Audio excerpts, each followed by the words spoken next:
Parce que la Bible ne ment pas. Dieu dit, il est le chemin, la vérité et la vie. C'est lui seul qui sait éclairer nos sentiers.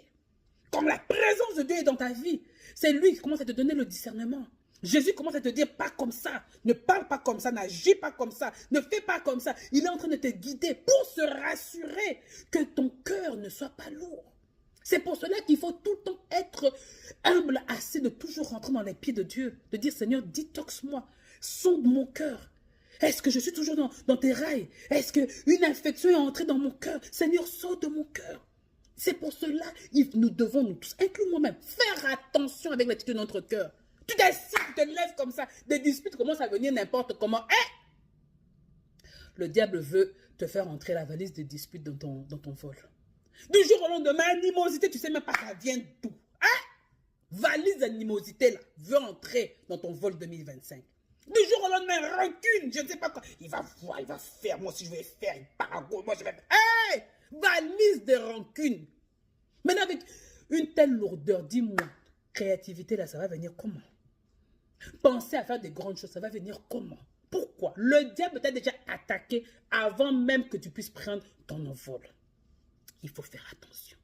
Un autre verset qui est parallèle, si je peux dire, au verset de garde ton cœur, plus que toute autre chose, c'est le verset de celui qui arrose sera lui-même arrosé.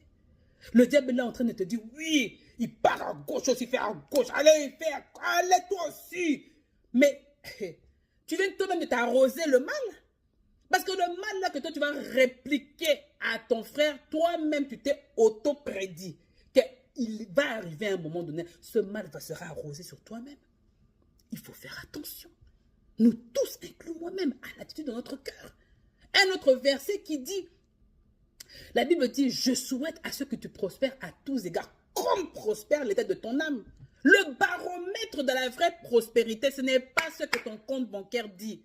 J'ai toujours dit, l'argent, oui, c'est une portion, une petite portion de la prospérité comme Dieu le veut. Mais la vraie prospérité, c'est d'abord l'état de notre âme. Et c'est le baromètre qui le tout va venir par-dessus. Mais si ton âme est déjà remplie, infectée par la rancune, par les animosités, par les disputes, par les je ne sais pas quoi, qu'est-ce qui va refléter dans tous les départements de ta vie? Ce sera la rancune, ce sera les disputes, ce sera ceci. Et à la fin de l'année, nous sommes étonnés qu'une année qui devait être une année de grandeur, ça devient une année, là on ne comprend pas, l'année est passée. Pourquoi? Le diable s'est rassuré de t'attaquer avant même que l'année ait vraiment pris son